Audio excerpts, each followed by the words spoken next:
অন্যদিকে আমরা দেখছি যে এনসিপি বারবার বলছে, আজকেও এনসিপির বক্তব্য দেখলাম যে তারা কোনোভাবেই শাপলা মার্কা ছাড়া নির্বাচনে যাবে না। এই বিষয়টি আসলে কিভাবে দেখছেন, যেখানে নির্বাচন কমিশনের আওতার মধ্যে নেই যে মার্কা, কিংবা সরকারও তো এই বিষয়টি সমন্বয় করতে পারে, কারণ এনসিপির যে এই গো ধরেছে আসলে এটি আসলে আগামী নির্বাচনে কোনো প্রভাব ফেলবে কিনা, আপনার কি মনে হয়? শুনেন, এই ছেলেপেলেগুলো তো আসলে তাদের অভিজ্ঞতার যথেষ্ট ঘাটতি রয়েছে, তাদের বোঝার ঘাটতি আছে, তাদের বাস্তবতাটা তাদের ধারণ করার ক্ষমতাও কম।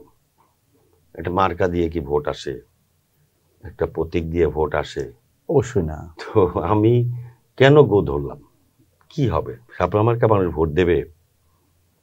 ভোট তো দেবে আপনার ব্যক্তি, আপনার কর্মকাণ্ড, আপনার পরিচয়, আপনার যোগ্যতা বিবেচনা করে মানুষ ভোট দেবে। এটা এক ধরনের এরা তো শুরু থেকেই এমন কিছু কাজ করতে চাচ্ছে যে তাদের এই যে তদবির বাণিজ্য টাণিজ্যগুলি যাতে ঠিক মতো চলে, সেই কারণে নির্বাচনটা কিভাবে পেছানো যায়, নির্বাচনটা বোধ একটা ভুন্ডুল লাগানো যায়, নিজের একটু তদবির করে এমপি মন্ত্রী আগামীতে নিশ্চয়। আবার ওই যে সেফ এক্সিটের যে কথাগুলো বললেন, সেগুলো তো তাদের বেলাও প্রযোজ্য। সেগুলি আজগুবি গোয়ার্তুমি, একেবারে আজগুবি গোয়ার্তুমি। এগুলির সাথে বাস্তবতার কোনো মিল নেই। আপনি প্রতীক, শাপলা প্রতীক, এটা একটা রাষ্ট্রপতি যেই পতাকা নিয়ে চলেন, সংসদ সদস্যরা যেই পতাকা নিয়ে, মন্ত্রীরা যেই পতাকা নিয়ে চলেন, আপনার হাইকোর্টের কথা বলেন, তারপরে আপনার প্রধানমন্ত্রীর ইয়েতে, সব জায়গায় শাপলা প্রতীক এটা জাতীয় মর্যাদার প্রতীক।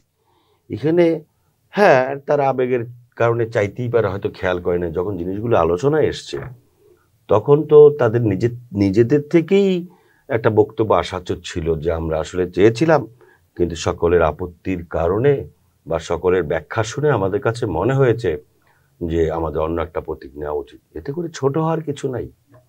এমন এমন কথা বলছেন, শাপলা প্রতীক না হলে কিভাবে নির্বাচন করে দেখে নেব। এগুলি ভাই কোনো রাজনৈতিক কথা না, রাজনৈতিক শিষ্টাচারের মধ্যেও পড়ে না, রাজনৈতিক বাক্যের মধ্যেও পড়ে না। তো তার মানে তারা প্রমাণ করে দিল যে আমরা যে আসলে রাজনীতিবিদ হতে পারি নাই। আমি যে হঠাৎ করে হুয়াক্কা হুর মাধ্যমে রাজনীতির নেতা হওয়ার চেষ্টা করতেছি, এইটা তাদের বালখিল্যতা প্রমাণ পেয়েছে, তাদের অযোগ্যতা প্রমাণ পেয়েছে, এবং তারা যে আসলেই তাদের মধ্যে বোধ সম্পন্ন লোকজনের খুব অভাব, সেটা তারা বারবার প্রমাণ করছেন। এই বিষয়টা তো তাই প্রমাণ করলেন। এই বিষয়টি নিয়ে অনেকটা বিব্রত তো নির্বাচন কমিশনও। নির্বাচন কমিশনার আজকে একজন বললেন যে আমরা অনেক প্রশ্নের সম্মুখীন হচ্ছি। বিব্রত তো এই কারণে যে ওই যে আমি বললাম, ছেলেপেলারা একটি রাজনৈতিক দল করেছে, তাদেরকে একটু গোছানোর জন্য সময় দেওয়া উচিত। আমি তো আপনাকে চ্যালেঞ্জ দিয়ে বলতে পারবো, নির্বাচন কমিশন তাদেরকে যে নিবন্ধন দিয়েছে এবং তারা বলেছে যে এনসিপি তাদের সমস্ত ফর্মালিটিস মেনটেন করে তারপর আবেদন করেছে। আমি তো নির্বাচন কমিশনে আমার দল, আমি একসময় যখন বাংলাদেশ জাতীয় পার্টির মহাসচিব ছিলাম, আমি তো নিবন্ধন করেছি। নির্বাচনের সময় ওই দলগুলি নিবন্ধনের যে সমস্ত ক্যাটাগরি আছে, সেই ক্যাটাগরি তারা পূরণ করতে পারে নাই। এটা আমি আপনাকে চ্যালেঞ্জ দিয়ে বলতে পারবো। তাহলে নির্বাচন কমিশন কিভাবে বলে? শুধুমাত্র এনসিপি নাম, গভর্নমেন্ট থেকে প্রেসার এবং তাদের হাউকার জন্য শুধুমাত্র এনসিপি এটা করতেছে, এই নির্বাচন কমিশন এটা করতেছে।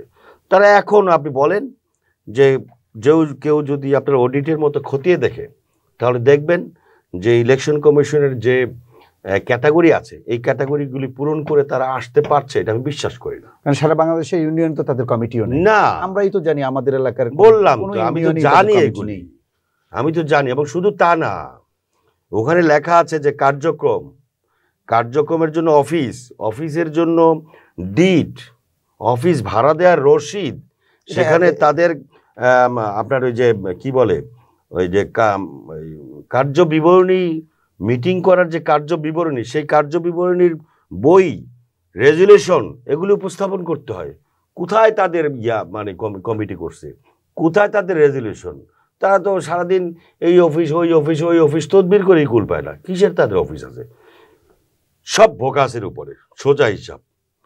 এবং এই আমলে কিংস পার্টি হিসেবে এরা আবির্ভাব ঘটেছে, এবং এটাকে নিয়ে খুব বেশি নাড়াচাড়া করতে গেলে বিএনপিও এগুলো চায় না, কারণ যেভাবেই হোক ছেলেপেলেরা তো অবশ্যই সাহসী ভূমিকা পালন করেছে। অনেক সাহসী তরতাজা শিশু নারী তাদের রক্তের মধ্য দিয়ে আজকে তারা সুবিধা গ্রহণ করতে চাচ্ছে।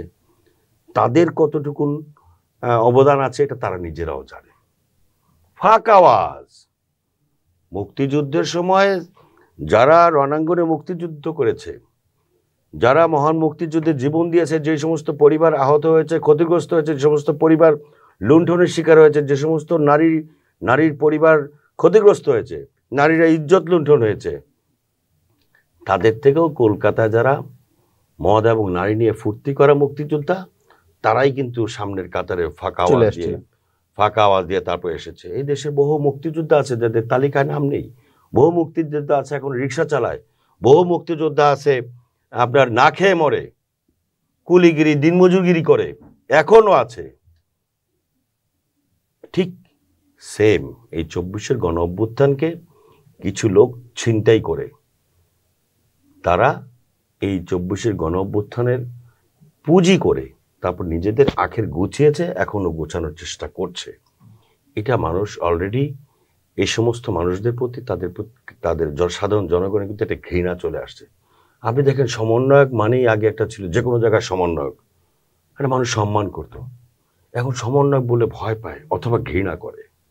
এটা আমি বলছি এমনি না, আমি বাস্তবতার আলোকে। আমি তো পরিবর্তনের বাংলাদেশে তো এরকম পরিস্থিতি হওয়ার কথা ছিল। তাহলে আপনি কেন আপনার নামে আসবে, আপনি জমিদারের সন্তান, আপনার 50-60টা গাড়ি নিয়ে বহন নিয়ে আপনি যাচ্ছেন, আর তার রুমমেট বলতেছে যে একটা সেরা শার্ট, একটা সেরা প্যান্ট, একজোড়া স্যান্ডেল পরে তারপরে ঘুমাইতো, সে এখন গাড়ি বহন নিয়ে যায় এলাকায়। আপনি বুঝতে পারতেছেন, মানে খাওয়ার টাকা নাই, সে এখন পাঁচরে তো চলে।